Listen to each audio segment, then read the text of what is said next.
Let's start with something uncomfortable. Hatred isn't always loud. It doesn't always come with shouting or slam doors.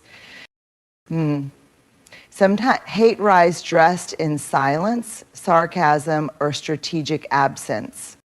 You know, someone hates you not when they're angry at you, but when they stop seeing your humanity altogether. Hate isn't just a feeling, it's a choice to dehumanize.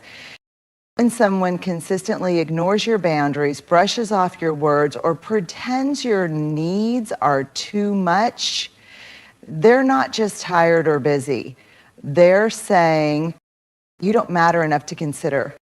When someone repeatedly ignores your boundaries, it's not because they're forgetful. It's because they've decided, whether consciously or not, that your boundaries aren't worth remembering. Your time, optional. Your energy, accessible on demand. Your no, negotiable.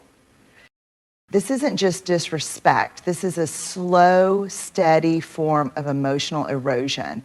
Because when someone ignores your needs over and over, they're not just stepping over a line, they're redrawing the map of the relationship, where their comfort is the capital and your needs are barely footnotes. And it doesn't always look explosive. Chronic disregard often shows up as a partner who rolls their eyes every time you express a need. A friend who keeps showing up late even though they know it hurts you. A family member who laughs off your clearly stated boundaries as you being sensitive. Each time it happens, your sense of self-worth takes a hit, not because you're weak, but because connection requires mutual respect. And when that's absent, what remains isn't a relationship. It's a performance where one person plays caretaker and the other plays king. But here's the catch. We often excuse chronic disregard. We say things like, they're just not good with emotional stuff. They have a lot on their plate. They don't mean it like that. And while grace is beautiful, repeated disregard is not a flaw, it's a decision. A decision to stop seeing you, to stop valuing you, to stop listening when it's no longer convenient. When someone ignores your boundaries over and over, they're telling you something without saying a word. I don't take you seriously. And over time, that translates directly to contempt. Here's the hard truth. Contempt is one of the most dangerous emotional dynamics in any relationship. Research has shown it's the strongest predictor of relational failure, whether in marriages, friendships, or workplace teams.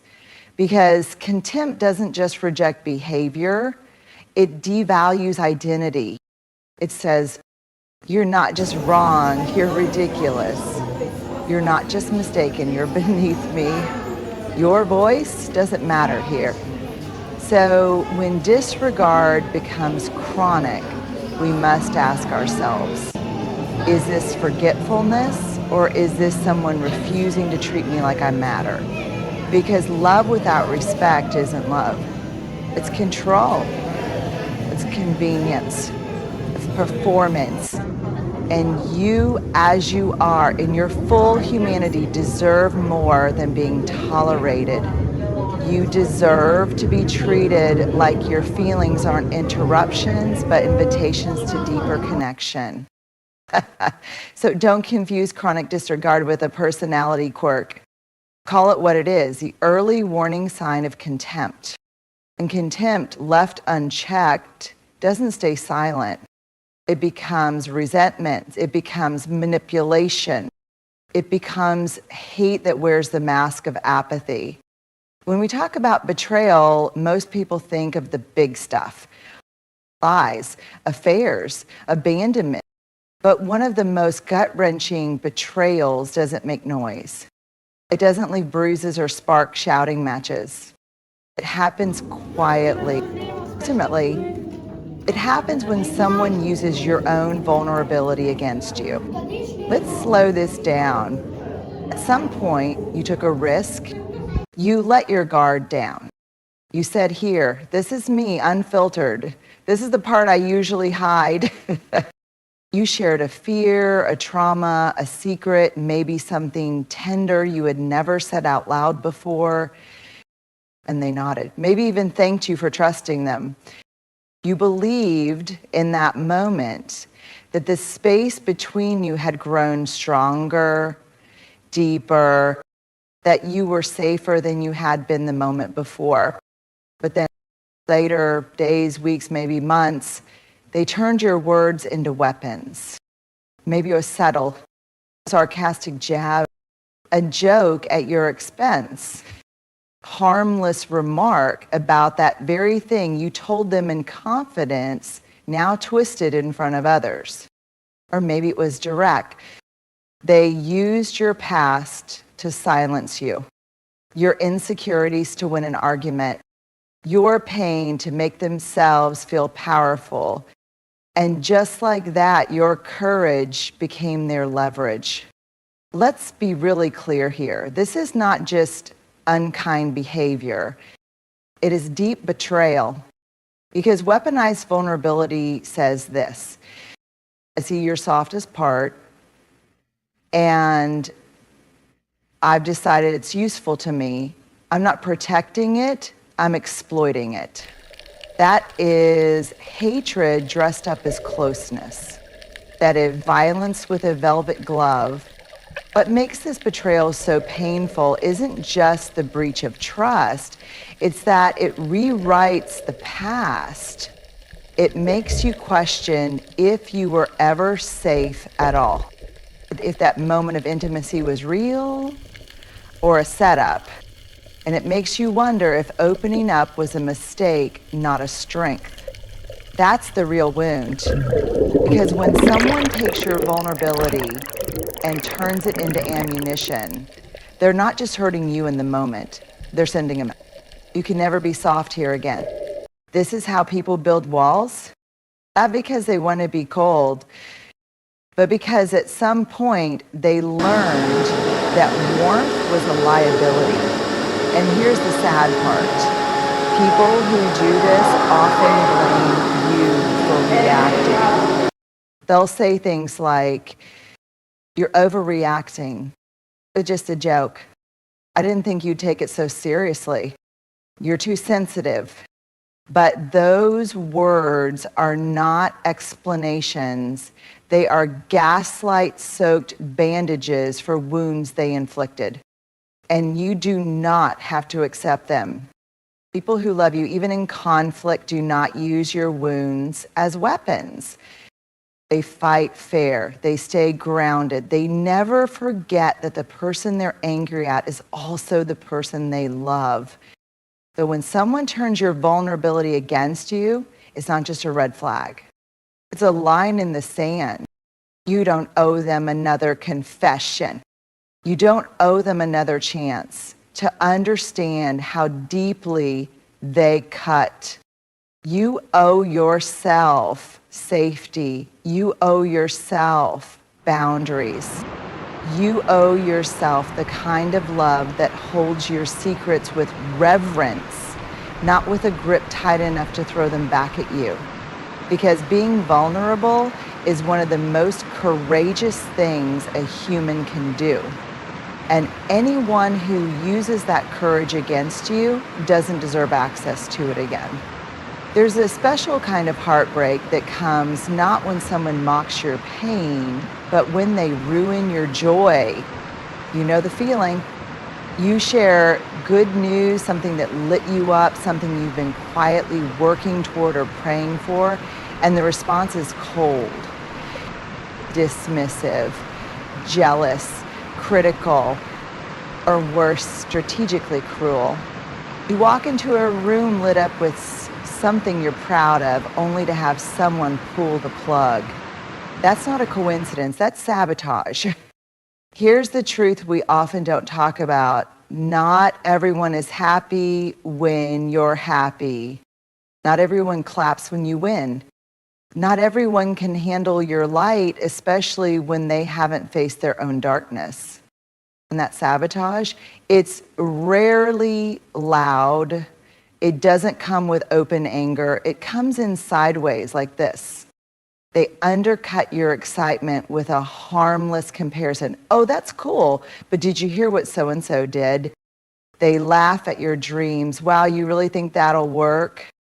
They bring up something bad right in your brightest moment. I'm happy for you, but don't forget what happened last time. Or they simply say nothing at all and let the silence do the hurting. And what hurts the most is not just the words, it's what they mean. It means that your joy doesn't feel safe with them. It means that your growth, your peace, your healing, your glow up, it all threatens something in them that they haven't made peace with. Light reminds them of everything they've abandoned in themselves. Let's be clear, joy sabotage is rarely about you. It's about the war someone is fighting with their own unhealed wounds. But, and this is critical, that doesn't mean it's okay. Understanding why someone lashes out doesn't excuse the damage they cause. Because here's what's really happening underneath joy sabotage. Resentment. Resentment is corrosive. It builds in silence. It festers. It tells someone, why them? Why not you? They don't deserve that happiness, that success, that love. And when that resentment goes unchecked, it starts to show up in quiet acts of sabotage, little pokes meant to deflate, humiliate, or destabilize you. This is often the invisible turning point in many relationships, romantic, familial, or platonic. You start hiding your joy to keep the peace. You downplay your wins to make them comfortable. You shrink not because you want to, but because every time you shine, someone near you burns with bitterness. And make no mistake, resentment unspoken always becomes resentment expressed. It may look passive, but it's a kind of hate. It's the hatred of what you represent, the freedom, the courage, the peace that someone else doesn't feel brave enough to reach for themselves. And it hurts because we all want to be celebrated. We want our joy to be met with arms wide open, not folded across chests. We want to feel safe in our happiness, not punished for it. So what do? You don't dim to keep others from squinting. You don't apologize for joy you earned. You don't pretend to be smaller so someone else doesn't feel insecure. What you do is take inventory and you ask, who celebrates me when I'm thriving? Who mirrors back my light instead of trying to shut it off? And if someone consistently sabotages your joy, the question is no longer, why do they do this? It becomes, why am I still handing them access to the most sacred parts of my life? Because your joy is sacred. It's your evidence that healing is possible, that effort matters, that good things do happen. And you deserve people who protect it, people who hold it gently, fiercely, and without fear. You deserve people who don't just endure your joy, but rise with it. Silence can be healing. It can be grounding, reflective, even sacred. But when silence is used as a weapon, it becomes something else entirely. It becomes emotional abuse. Let's be really clear. The silent treatment is not the same as taking space to cool down. It's not, I need a minute to breathe. It's not setting boundaries. That's not healthy distance. It's intentional disconnection designed to punish, control, or manipulate. And it is deeply damaging because it plays on one of the most fundamental human needs, the need to belong, the need to be seen, the need to matter. When someone gives you the silent treatment, what they're really saying is, you're not worth my voice. You don't get access to me until I decide you've earned it. Your existence right now is an inconvenience. That kind of silence is loud, deafening. It creates a void, a vacuum where the person you care about has pulled away and left you suspended in uncertainty. You start questioning everything. Did I do something wrong? Are they okay? Should I apologize for something I don't understand? Do I fix it? Or wait or beg? That's the trap, because now your entire emotional state is wrapped around their reaction. And that's exactly what the silent treatment is designed to do. Shift the power, create confusion, trigger insecurity. It's not communication, it's control. Here's the thing, people who love you can still be angry, they can be upset, hurt, even furious, but they will find a way eventually to come back to the table, to talk, to repair. They may need space, but they won't weaponize absence. But people who use silence to punish you, they're not seeking healing, they're seeking dominance. They want you to squirm, to sweat, to second guess yourself. And often they want you to apologize, not because you did something wrong, but because they need to be in control again. This is especially dangerous in relationships, romantic or otherwise, because it erodes your sense of self. Over time, you learn to chase connection. You learn that silence equals punishment, and punishment ends when you shrink, when you submit, when you take responsibility for their emotional withdrawal. And the longer this goes on, the more it becomes a pattern, a cycle, conflict, silence, guilt, reconnection, repeat. But here's what you need to know. Healthy relationships do not use silence as leverage. Healthy people do not withdraw love and attention to control behavior. And you should never have to beg for someone to acknowledge your presence. The silent treatment may not leave a mark on your skin, but it bruises the soul. It chips away at your self-worth. It teaches you that love is conditional, that your voice is too much, or worse, not enough to be heard. And that is not love. That is emotional abuse. So what do you do when silence becomes a pattern? You name it. You say, recognize this pattern, and I will not engage in a dynamic where I'm punished through disconnection. You set a boundary. If you need space, I respect that. But if you're withdrawing to control or punish, I won't participate. And then if they continue, you decide how much access they should have to your heart. Because love isn't proven through silence. It's proven through presence, through repair, through mutual effort, even in the hard moments. You deserve a relationship where conflict is hard, but never cruel, where distance is about growth, not punishment, where your voice is not just tolerated, but honored. Because the opposite of love isn't hate, it's indifference. And no one who truly sees you will ever use silence to erase you. Humiliation is never an accident. And it's never just a joke. It's not teasing or just being real. Public humiliation is calculated cruelty. And when someone chooses to shame you in front of others, they aren't just making a statement about you. They're revealing something much deeper, much darker about themselves. Public humiliation is not a slip of the tongue. It is a window into internal rage. Let's be honest, we've all been there. You're at a dinner table or a group chat or a meeting, and suddenly out of nowhere, someone drops a comment that cuts and might be dressed in humor. Might come wrapped in passive aggression. But you feel it. The sting, the weight, the spotlight. Everyone else chuckles nervously, unsure what to do, while you sit there trying to make your face unreadable, while inside you're spiraling.